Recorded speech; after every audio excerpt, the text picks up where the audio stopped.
In Lesson 6.4, we're going to be learning how to write a system of linear equations to solve a real-life problem.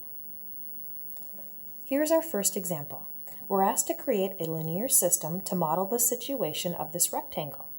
It tells us that it's 35 meters longer than it is wide, and it also tells us the perimeter. You know that perimeter is adding the lengths of all the sides, and there are two lengths and there are two widths. So the perimeter formula states that 2 times the length plus 2 times the width will give you the perimeter. And if you notice here, it tells you that the perimeter is 278. So if we just plug in that 278 right here for perimeter, we end up getting a perimeter equation.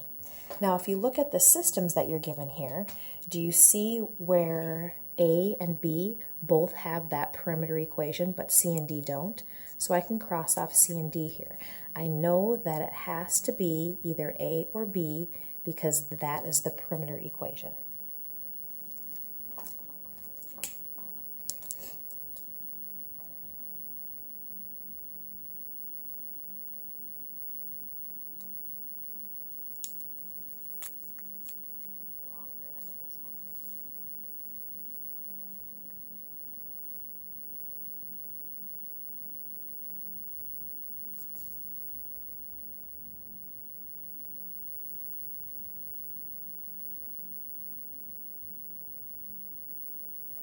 The second equation is going to have to do with the fact that the rectangular field is 35 meters longer than it is wide.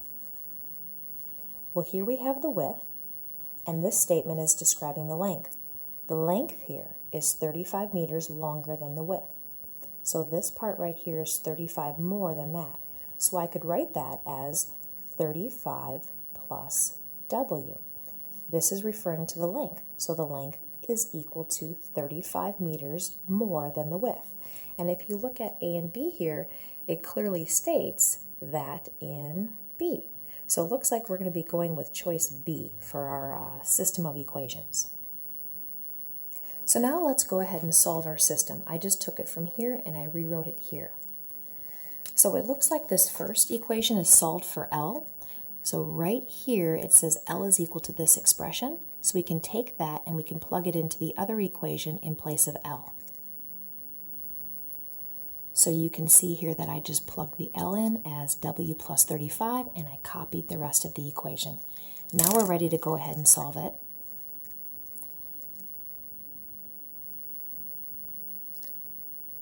So distributing here,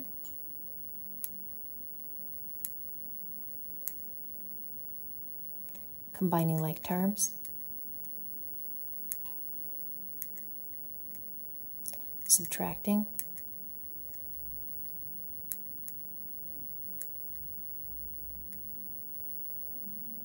and then division. So here I'm going to end up getting W equals 208 divided by 4 is 52. So that means the width of the rectangle is 52. That would be 52 meters. Now, in order to find length, I'm going to use the W equals 52 and I'm going to substitute it back into this equation that we put that box around that we packaged. So W here is going to be 52. So I'm just going to change that W into a 52. And now I can figure out length. Length is equal to 52 plus 35, which is 87 meters. And there we have the length and the width. Our next example is asking us to create a linear system for this situation. In a board game, Jake scored 5 points more than twice the number Abby scored. Their total was 65 points. It's always a good idea to create a variable to represent each, and that looks like Abby would be A and Jake is J, as you can see in the choices here. That's what they're using. So if we take a look at just this part right here, there was a total of 65 points. Abby and Jake scored a total of 65 points.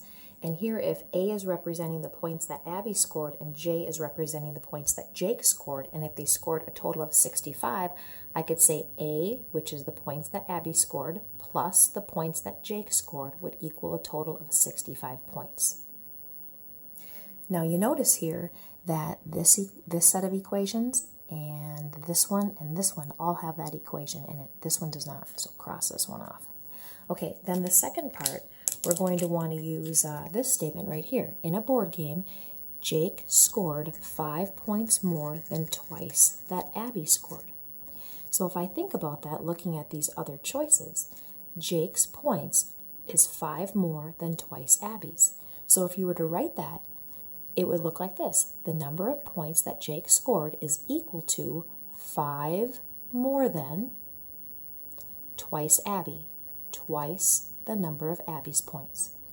And we did this earlier in the year where we wrote equations like this. So if you notice, that looks exactly like this equation. And the second one looks just like this one. So it looks like we're going with choice A. Now here's our system.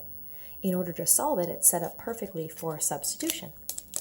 So if I just go ahead and box this up right here, it tells us J is equal to this expression. So we want to plug that into the other equation in place of J. So here I'm going to solve. There really isn't anything to distribute here because this is a 1, so the parentheses aren't really needed. So I can take A plus 2A,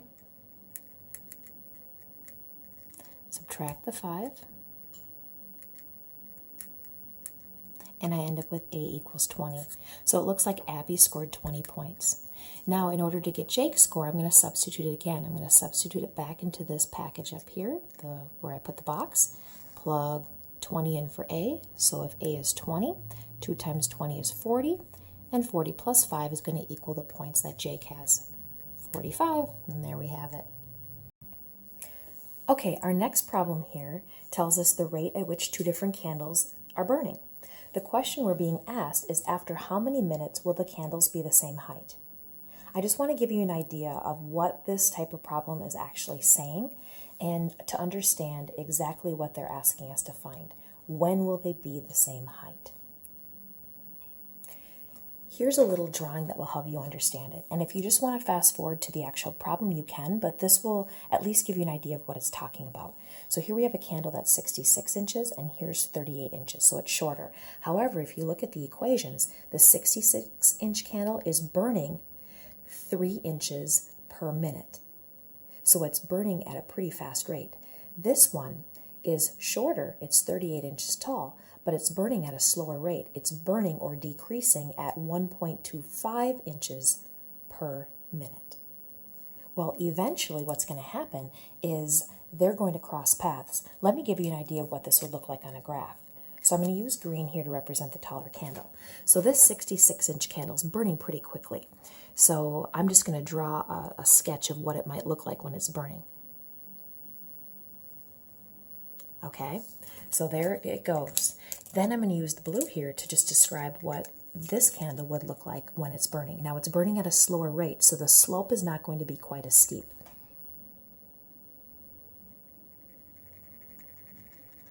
What's going to happen is they're going to end up the same exact height. I don't know what height. And that's going to happen at the exact same time here. So what we're being asked in the problem is how many minutes right here is it going to take for them to be the exact same height. So this is what we're looking for as the intersection point. Let's go back to the problem. Okay. Because these two are written y equals mx plus b, they could be set up to graph pretty easily. However, a 66 intercept and a 38 intercept is really big, plus we've got this fraction that's a slope. It's going to be difficult to graph. So the other method that we can use is substitution. We're being asked here after how many minutes will the candles be the same height? When will the height of this candle equal the height of this candle? Well, this is describing the height, it says height equals, and this is describing the height. If we set these two equal to each other, we're going to be able to figure this out. Now, notice here it says height equals. It's solved for height. So I could box this up right here, and if this represents the height, I could plug that expression right into the other equation for h. Because it tells me h equals this, I plug it in over here for h. And then what's going to happen is I'm going to end up with an equation, right here h, bring down the equals, right here 38 minus, I'm going to change this into a decimal, 5 divided by 4. I'm going to end up with an equation that looks just like this. Notice it has one variable, t, for time, and that's going to give us our minutes when the two heights are equal to each other. So to solve this, because this is the bigger number, the bigger party, I'm going to go to that side. This way I'll have a positive value. So using the calculator and doing this, I'm going to end up with positive 1.75 t. Then I want to get the t by itself, so I'm going to subtract 38. Here we're going to get 28. Okay, solving for t, I want to divide here. And then I end up with t equals, when I divide this in the calculator, it tells me 16. So that means 16 minutes, they will be the same height. So I'm going to go back to that drawing. Right here, it is telling us that after 16 minutes, these candles will be the same height. Okay, on this next one, we're asked to set up a system in order to figure out how many adults and how many children went to a play. Now, when you read this, you notice that it tells you a couple different things. One thing it tells you is the cost of tickets. It tells you the cost of adults and children tickets and the total cost. So one of our equations could represent the cost. The second thing it tells us is the number of people, the total people that went to the play.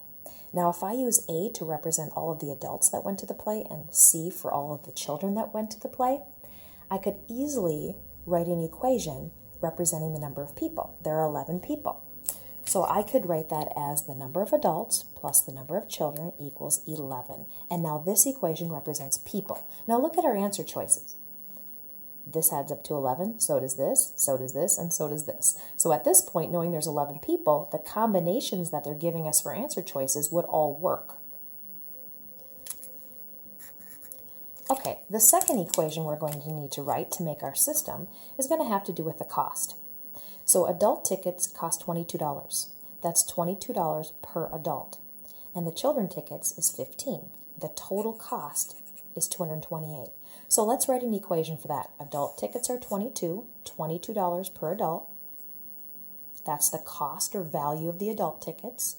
Now the cost of the children tickets would be $15 per child. That's the value of the child tickets. And then that's going to equal the total value or the total cost spent, which is $228. So here I have my system. This represents the people, and the second equation represents the cost. Think of these having dollar signs, right? So now with this system, I should be able to figure out what combination of adults and children went to the play for a cost of $228. Now the way that these two equations are set up, the A's and the C's and the total are all lined up nicely for you to use the process of elimination. However, in this problem we have multiple choices, so we could use that to our advantage. We know that all of them add up to 11, so let's use this equation. $22 times the adults plus $15 times the children has to equal a value of $228. So what I could do here is to plug in these combinations. 8 adults, 3 children. Does that equal $228? I will notice that if I end up putting in 9 adults and 2 children, this right here will equal $198 for the cost of the adults. Here will be $30 for the cost of the children. And if I add these two together, that's $228, and that ends up working out. So this combination of adults and children went to the play for a cost of $228. It's nice when there's multiple choices because you can use them to your advantage. Number 5 is a very similar problem. The only difference here is I do not have multiple choices. Here it's giving me a situation, same type of thing. We got tickets to a play, but I'm being asked how many student tickets sold. No multiple choices. So again, I have to write a system. So let's take a look at what we have here. It looks like we've got cost for an adult ticket, cost for a student ticket for Rogers High School, and the total cost. Then we also have the number of tickets. So we're going to use the same thing as we did in the last problem, A for adult, C for student. So right here, 127 tickets, we can say that the number of adult tickets plus the number of student tickets equals 127. Then the other equation has to do with the value of those tickets, the money. So $6 for an adult, $6 per adult ticket, plus $4.50 per student ticket equals a total of $699. Now, unlike the last one, we can't just start plugging numbers in here and guessing and checking because there are no choices. So these equations are set up perfectly for elimination. I can add here, here, and here because everything's lined up nicely. However, I do notice that if I just start adding, the A's will not cancel and neither will the S's. So I'm going to have to change one of the equations. Now we're going to want to be smart about this. It's asking us how many student tickets sold, so we want to solve for student tickets. We don't want the S to cancel out because we want to know how many students there are. We want the A to cancel out. So we want to make these two opposites, meaning to make these opposites, this would need to be a -6. I would have to multiply this entire equation down here by -6. Okay, I just quickly copied the first equation. Now I'm going to multiply everything by -6.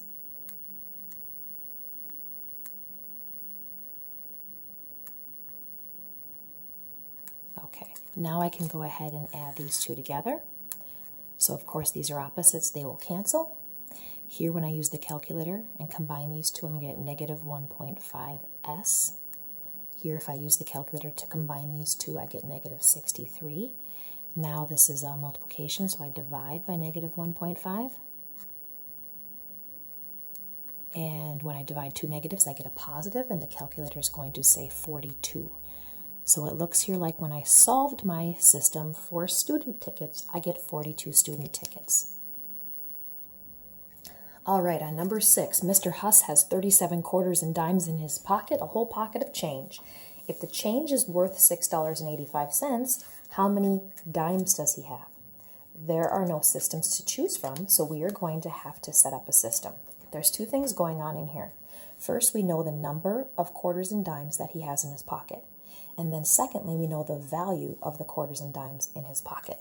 Let's set Q equal to the number of quarters and D equal to the number of dimes. Now keep in mind the quarter has a value of 25 cents and a dime has a value of 10 cents. So let's first write the equation for the number of quarters and dimes in the pocket, 37. So by writing that equation, I can say that the number of quarters plus the number of dimes equals 37 coins. Then the second equation has to be the value. The value of each quarter is 25 cents. So if I take 25 cents, multiply it by how many quarters there are, that's going to give me the value of the quarters. Plus 10 cents for each dime. That will give me the value of the dimes. If I combine the value of all of the quarters and the dimes in Mr. Huss's pocket, I will have $6.85. So here the first equation is talking about the number of coins, the second one is talking about the value. Now I'm trying to figure out how many dimes he has in his pocket. See how these equations are set up really nicely for elimination because the quarters and dimes are lined up and the totals on the right. They're both in standard form. Well, because I want to figure out how many dimes he has, when I combine these two equations, I don't want dimes to cancel. I want quarters to cancel so that I can solve for the dimes. So we have to be thoughtful about how we do this. Okay? So I want quarters to be opposites, which means I'm going to have to multiply this first equation by -0.25. That way, when I add these two, the quarters will cancel out. Okay, so what I did here is I multiplied everything by -0.25, and then I end up with this equation. I just wrote it right here. I copied this one, and now they're both set up for you to go ahead and add. You can see that the quarters here are opposites, so they're going to cancel out. So here what I want to end up doing is taking -0.25 plus 0.10, which is going to give you 0.35D. Or I'm sorry, -0.35D. And then here, when you add these two together, okay, just kidding, I can't do math today. -0.15.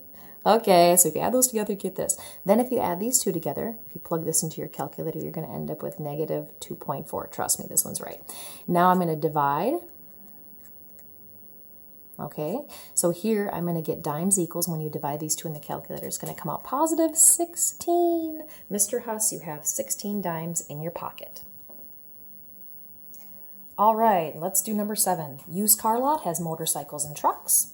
There are 27 vehicles and 80 total tires. And we have to figure out how many motorcycles are in the lot. So let's use T for the number of trucks and M for the number of motorcycles. We've got two things going on here in the problem. It tells us there are 27 vehicles. So that means the number of trucks plus the number of motorcycles equals 27. This equation has to do with the vehicles. The second equation is going to have to do with the tires. There are 80 total tires. Well, think about it. A truck has 4 tires and a motorcycle has 2 tires. So if we're writing an equation for the tires, we can say that each truck has 4 tires. 4 tires per truck plus 2 tires per motorcycle.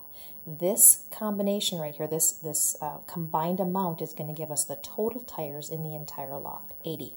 So now we have a system. Looks like the T's are lined up and the M's are lined up perfectly. They're both in standard form to use elimination. However, we're asked how many motorcycles are in the lot. So we don't want to cancel motorcycles. We want to cancel tires so we can solve for motorcycles. So that means we want the tires to be opposites when we add them, which means we're going to want to multiply the top equation by -4 to create opposites here and cancel the tires. Okay, so what I just did was multiply everything on the top equation by -4, and then I just kept the second equation exactly the same. Now you can see here that these two are opposites, and when you add them, they're going to cancel. Now let's go ahead and add the motorcycles. We would get -2m. If I add over here, I'm going to end up with -28. And then I go ahead and divide to find motorcycles, and calculator would have given me 14. So how many motorcycles are in the lot? 14 motorcycles.